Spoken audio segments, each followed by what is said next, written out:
Paschal Donohoe has resigned as Minister for Finance and is leaving politics to take up the second most senior position in the World Bank in Washington, D.C. The shock decision has forced a mini cabinet reshuffle of Fine Gael ministers. The Taoiseach, Simon Harris, is now the new Minister for Finance. Helen McEntee takes over Foreign Affairs and Defence, while Hildegard Naughton has been promoted to Cabinet, becoming the Minister for Education and Youth. Paschal Donohoe's departure from public life means there must now be a by-election in Dublin Central when he stands down as a TD later this week. A shock departure for a linchpin of government. There have been previous rumours of an elevation to a senior role, but Paschal Donohoe now goes to Washington to be second in command at the World Bank.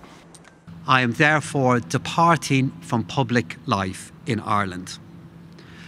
I have informed my party leader and Taoiseach, Simon Harris TD, of my intention to resign as Minister for Finance effective from today, and I will also tender my resignation to Dáil Éireann later this week. His departure left a vacancy in the Department of Finance and a mini reshuffle ensued. Fine Gael leader Simon Harris takes the reins at Finance, while Helen McEntee is the first female Minister for Foreign Affairs and the first female Minister for Defence, while Hildegard Naughton becomes the new Minister for Education. Despite the disruption, the Taoiseach insisted there would be no slippage in government. It can be a moment of intrigue, can certainly be a moment of shock, but it will not be a moment of interruption. There will be no pause in the momentum we must demonstrate in the business of government. Personal well wishes were dispensed with quickly as the opposition went on the attack. This year, you delivered a budget of €9.4 billion and, astonishingly, you managed to leave working people worse off. Infamously, earlier this year, more men named James were appointed to the Cabinet than women. So even with this change, the number of women at the Cabinet has just been restored to where it was at the last government. Paschal Donohoe's departure also means a by-election in Dublin Central. Fine Gael's candidate is expected to be councillor and current Lord Mayor Ray McAdam. Sinn Féin will contest for a second seat in the constituency of party leader Mary Lou MacDonald. One possible contender is Jerry the Monk Hutch. He narrowly missed out in last year's general election. As I've always been very clear, whoever believes that they can make this country a better place should put their names on the ballot paper. So whether he or anybody else wants to run, bring it on. Paschal Donohoe's swift exit means the loss of a heavyweight minister from Cabinet and Fine Gael, but the coalition will be hoping that his departure does not destabilise the government. Sandra Hurley, RTÉ News, Leinster House. Well, Paschal Donohoe is leaving politics after more than 20 years of public life, insisting that he did his best every day as a member of Dáil Éireann and the government. Our economics and public affairs correspondent David Murphy looks back now on his political career. 30 votes. From the political hotbed of Dublin Central to the corridors of power in Brussels and now Washington, Paschal Donohoe's innate caution, unflappable demeanour and ability to largely avoid trouble is his hallmark. He showed an interest in politics from a young age. Does the panel think that the Dunnes Stores workers are being exploited? Hi, I'm Paschal. There he is. Yeah, you know Paschal. A councillor, then a senator, he won his first Dáil seat in 2011. 2 years later, he became Minister for State. As Minister for Transport and Tourism in 2014, he showed his skills successfully navigating public transport strikes. After the huge relief of retaining his seat in 2016, he was promoted to Minister for Public Expenditure. The following year, he became Minister for Finance and Public Expenditure as Ireland grappled with Brexit. We cannot repeat old mistakes. Despite the turbulence, the country returned to a surplus just 3 years after exiting the EU-IMF bailout. When the pandemic brought the economy to a halt in 2020, he hit the spending accelerator with generous supports. Help those now who have lost their jobs so quickly. Yeah. And the second one is what more we need to do to support those that are still just about in a job. And to clarify, he didn't always manage to avoid political bother. This was a clear mistake on my part Controversy over his handling of election expenses for posters resulted in a no-confidence motion which he won. Abroad, his big international role was as president of the Euro group of finance ministers. That put him on a global stage.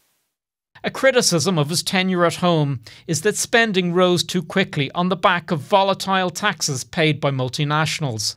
But his fiscal conservatism earned him the nickname Prudent Paschal. In the world of global economics, you can be called a lot worse. Well, let's get more from David Murphy, who's here now in studio, and our political correspondent Paul Cunningham is at Leinster House. First to you, David, a very senior role now for Paschal Donohoe at the World Bank. What is his legacy as he leaves Irish government here?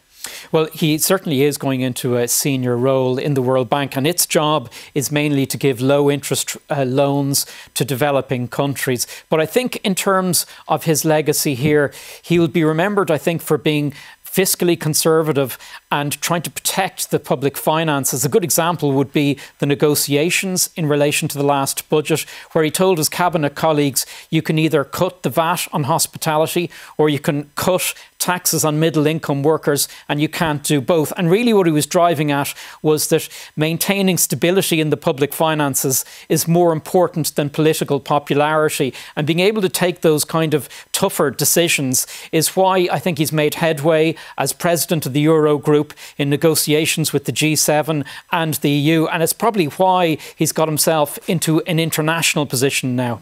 And Paul, a mini reshuffle now on the Fine Gael front bench, and according to Simon Harris, there'll be no slippage. Yeah, I mean, I think the departure of Paschal Donohoe from Fine Gael is a blow to the party.